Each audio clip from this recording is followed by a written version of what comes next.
여러분, 숲을 걷다 보면 유난히 눈에 띄는 화려한 꽃들이 있죠.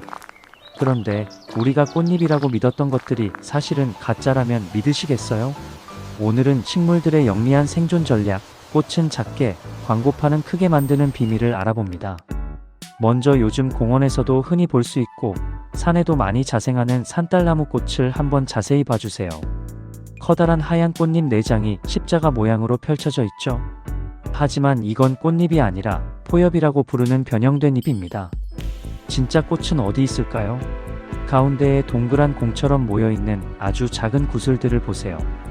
바로 30개 전후의 이 작은 구슬 하나하나가 진짜 꽃이고 하얀 잎은 곤충을 부르는 간판입니다.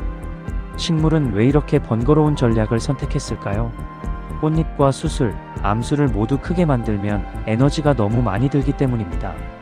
대신 생식 기능이 없는 기관을 크게 키워 멀리서도 눈에 띄게 만드는 거죠.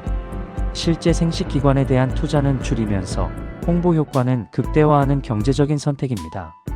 재미있는 건 산딸나무의 이 하얀 광고판이 벌과나비뿐 아니라 특정 손님을 기다린다는 사실이에요. 바로 딱정벌레입니다. 딱정벌레류는 자외선 반사율이 낮은 백색의 넓고 튼튼한 착륙판을 좋아하거든요. 산딸나무의 포엽은 이들에게 완벽한 시각적 헬기장이 되어줍니다. 이제 숲 안쪽으로 더 들어가 볼까요? 이번엔 잎사귀에 페인트를 쏟은 것 같은 식물이 보입니다. 산의 아래쪽에 주로 사는 개다래와 좀 더 높은 산에서 자라는 쥐다래라는 덩굴식물이에요. 이 친구들은 꽃이 잎 아래에 숨어 피어서 곤충 눈에 잘 띄지 않습니다. 그래서 식물은 꽃을 더 키우는 대신 맨 위쪽 잎을 밝은 색으로 칠해버립니다. 개다래는 진녹색 잎 위에 은백색 페인트를 흩뿌린 것처럼 보입니다. 쥐다래는 흰색에서 시작해 연분홍, 더 나아가 붉은빛까지 섞이는 삼색 패턴이 나타나기도 합니다. 그런데 더 놀라운 건 아무 잎이나 변하는 게 아니라는 겁니다. 꽃이 달리는 가지 끝, 그것도 수관 바깥쪽에서만 이 변색이 집중됩니다. 신기하죠? 그리고 개화 시기와 정확히 맞춰서 나타납니다. 이건 우연한 색 변화가 아닙니다. 딱 필요한 자리에서 딱 필요한 시기에만 광고판을 켜는 겁니다. 여기 꽃이 있어요! 라고 외치는 거대한 시각적 표적을 만드는 거죠. 자원이 부족한 척박한 환경에서 잎사귀 하나에 광합성과 광고라는 두 가지 역할을 맡긴 셈입니다. 2022년의 한 논문에 의하면 쥐다래는 흰색으로 칠해서 생기는 광합성 손실을 보상하기 위하여 흰잎의 해면 조직에 기능적 엽록체를 추가하여 일부 보상한다고 합니다. 식물 진화의 끝판왕이라고 할 수 있겠습니다. 어쩌면 지금 지구상에 보이는 모든 동식물은 끝판왕들만 살아남은 걸 수도 있겠습니다. 제주도의 습지나 풀밭에서 자라는 삼백초는 한술 더 뜹니다.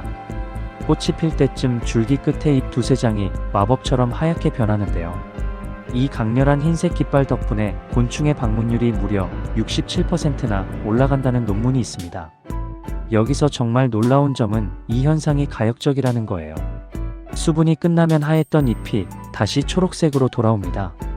흰잎 상태에서는 광합성 능력이 떨어져 식물에게 손해거든요.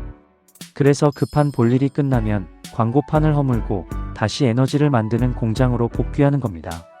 즉 잎을 빌려 흰색을 칠해 필요할 때 잠깐 꽃잎처럼 쓰고 일이 끝나면 다시 초록잎으로 되돌려 씨앗을 키우는 공장으로 재가동하는 식물들의 계산이 정말 치밀하지 않나요? 다음은 정원수로도 인기 있고 산에서도 흔히 만나는 산수국입니다. 산수국을 보면 가장자리 큰 꽃이 먼저 보입니다. 그런데 가운데를 자세히 보면 좁쌀처럼 작은 꽃들이 촘촘하게 들어 있습니다. 진짜 일하는 꽃은 가운데 있습니다. 가장자리 큰 꽃은 간판이죠.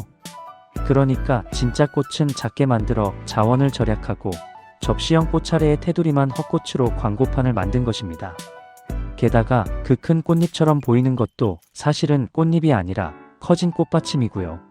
전국 산에서 자라는 백당나무도 비슷합니다. 가운데에는 열매를 맺을 수 있는 작은 유성화가 있고 가장자리에는 크고 하얀 장식용 꽃이 둘러섭니다. 또 하나 흥미로운 현상은 산수국이나 백당나무나 수분이 끝나면 광고판의 역할이 끝나므로 무성화는 뒤집히거나 아래로 처진다는 것입니다. 역할은 끝났고 이제는 누군가의 방문이 반갑지 않으니까요. 우리가 주변에서 흔히 보는 풍성한 꽃을 가진 수국과 불두화를 보면 이해가 빠를 겁니다. 수국은 산수국으로 불두화는 백당나무로 품종 개량을 해서 무성화만 남긴 형태입니다. 인간의 눈을 즐겁게 하기 위해 광고판인 무성화만 과장한 원예종들이라는 거죠.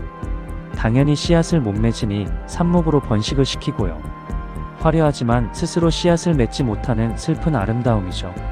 전체적으로 식물에게 무성화는 낭비가 아니라 미래를 위한 투자입니다. 진짜 소중한 것을 지키기 위해 겉모습을 전략적으로 꾸밀 줄 아는 지혜인 거죠. 오늘 숲에서 만난 이 영리한 마케터들을 기억해주세요. 보여야 오고 와야 수분이 되고 수분이 되어야 씨앗이 남습니다. 그래서 식물은 진짜 꽃보다 광고판에 전략적으로 투자하기도 합니다. 작은 꽃 뒤에 큰 간판을 세우는 전략. 그게 산딸나무였고 계다래였고 쥐다래였고 산수국이었고 삼백초였습니다. 추가적으로 가짜 꽃잎 전략은 또 다른 이점도 있습니다. 진짜 꽃차례 자체가 커지면 꿀과 꽃가루를 얻으려는 곤충은 얻을 게 많으니 한 식물에 오래 머물게 되고, 그러면 자가수분 가능성이 높아져 유전적 다양성을 저해한다는 것입니다. 확실한 진화적 이점이 있네요. 이제부터는 숲에서 하얀 꽃처럼 보이는 것을 만나면 바로 꽃잎부터 보지 마세요. 가운데를 보세요. 무엇이 진짜 꽃인지, 무엇이 광고판인지, 그 순간 숲이 훨씬 더 흥미롭게 보이기 시작할 겁니다. 숲을 여는 창, K숲 해설가였습니다.